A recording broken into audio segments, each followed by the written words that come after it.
From Anshe Sfard Beth El Emeth Congregation, it's time to take 10 minutes for Torah with Rabbi Joel Finkelstein. Welcome to our discussion of Purim, sheer brilliance. The Gemara in Megillah Daf Tesvav Amud Beis, the Talmud in 15b, says as follows. Tana Rabbanan, the rabbis taught, Ma ra'ata Esther shezimna et Haman. The question is, what was in Esther's mind when she decided that when Achashverosh asked her, Ad chatzia malchut tinatin lach, you can have anything you want, up to half the kingdom. She says, I'd like you and Haman to come to a party that I'll make for them tomorrow. And then she invites him again at the party. She's asked, what would you like? Up to half the kingdom. And she says, Yavo HaMelech v'Haman. Again, let Haman and the king come to a party. Why did she invite Haman to the party? Talmud has many different theories. Rabbi Eliezer Omer Pachim Tamnalo. She's trying to trip him up. She's trying to put him in a situation where somehow it'll compromise him and his position, and he'll be doomed. Rabbi Yoshua Omer Mi Beit Avi Lamda Imra Eiv Sonacha Chilel Lechem. It's based on a verse in Proverbs. If your enemy is hungry, feed him. Feed the enemy. Somehow you'll trip him up by feeding the enemy. Maybe he'll think that you like him, or who knows what. Rabbi Meir Omer Kadesh Lo Yital Eitzav Imrod. You got to keep him close by. You don't want Haman out there doing his thing. Keep him near the fort. Rabbi Yehuda Omer Kadesh Lo Yakir Bashi Yehudis. Rabbi Yehuda says this was her disguise. She didn't want to yet divulge that she was Jewish. By inviting Haman, it was the ultimate cover. What Jew would invite Haman to her own party? Rabbi Nechemia Omer Kadesh Lo Yomru Yisrael Achot Yesh Lanu Beit HaMelech V'yasichu Datam Min HaRachamim. It was a trick by Esther to get the Jews to pray harder. When they see that she invited Haman, they'll say, what kind of advocate do we have? We fasted for 3 days. We have to keep fasting. We have to keep praying. Because Esther seems suspect. She wanted the Jews to pray more. Rabbi Yossi Omer, she wanted Haman to be available in case she could find a moment to trip him up. She wanted him to be available. Rabbi Shimon ben Asi Omer, Ulai Yargish Hamakom Yasel Anunes. Very intriguing possibility. That when God sees that Esther invites Haman, God himself will wonder the same question. What is she doing? And he'll say to himself, Esther is not going to save the Jews. Mordechai can't save the Jews. Who's going to save the Jews? I'm going to have to save the Jews.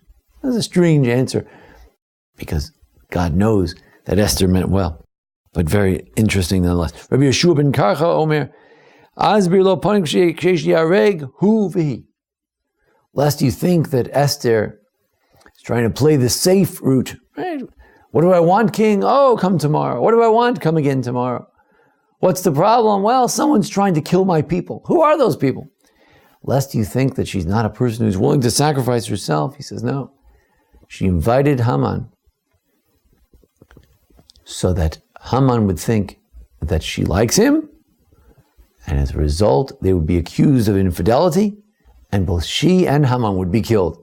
And she'd be happy about that, because at least she would get rid of the enemy of the Jews.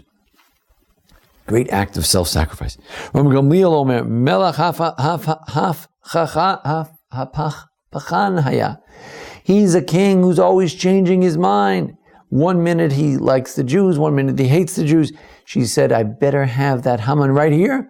I'll accuse him, he'll hang him, and that'll be the end of it. We can't wait for Achashverosh to change his mind. Rabbi Gamliel says, we need Rabbi Elazar Modai, and he says, Kinaso b'melech, kinaso b'sofrim. Perhaps the most obvious idea, and that is, she's trying to instill within Achashverosh a jealousy against Haman. Why is he being invited? The king is invited along with someone else. What's going on? No one else belongs in the same sentence, in the same breath as Achashverosh. Maybe he'll be jealous of him. If he's jealous of Haman, maybe he'll try to undo Haman's plan. This proved to be a brilliant part of her plan. She said, we'll build him up, and when someone is built up and he's really haughty, that's when he falls. When he thinks that he's invincible, he'll fall. And that's what happened. He thought, oh, this is great being invited to all these parties, but what about Mordechai? He's such a nuisance. All right, we'll make a pole for him in the backyard to kill him. And when the king finds out that he's trying to kill the man who was just celebrated as a great hero, the Mordechai who saved the king's life, and Haman is trying to kill him, this would be the end of Haman. But Lifnei Shever Gaon, before his fall, he's going to rise to great power, only to trip even harder. We know that when it comes to Belshazzar, the father-in-law of Achashverosh, we know that his downfall was through drinking, so too he'll bring the downfall of Haman through his own drinking. So the question is, what was the reason? So many reasons. It's 9 or 11 answers here. So what's the reason? Why did she invite Haman to the party? So Ashkeche Rabba bar Avua leEliyahu. So one of the great rabbis found Eliyahu Hanavi, and he says, "Come on, Chazia Esther, va'avdachi." According to which rabbi did Esther do what she did? Was it to trip him up? Was it to cause jealousy? What was it for? So Amar Lei. So Eliyahu Hanavi, Elijah the prophet, whom this rabbi saw in a mystical vision, Kechulu Tanoi ukechulu Amoroi. So I'll tell you what, Esther's plan involved that which all the Tanaim, the early sages, and all the later sages who chimed in on this debate and discussion, that's her plan, included the brilliance of all these plans. And I call it sheer brilliance, that she could think of such a brilliant plan. It took such a brilliant plan to do it. As Rabbi Soloveitchik pointed out, Mordechai had a simple plan. You go to the king, you get on your knees, and you beg. Her plan was so intricate.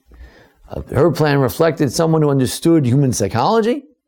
Her plan reflected someone who understood the intrigue of the palace, the way men think, the way kings think, the way officers think. Her plan was sheer brilliance. Sometimes we have a situation, a challenge that faces us. We wonder, well, how can we get out of it? If we look at it this way, it's a problem. If we look at it that way, it's a problem. Esther was in exactly such a bind. And sometimes we need that sheer brilliance to get us out of that problem. When Moshe looked at the Mishkan in our Parshiot these weeks, and he sees the tabernacle, he's not sure, how do you make a menorah out of one piece? How does the Mishkan all come together? And it took God to say, "V'zeh maseh menorah." You need divine guidance.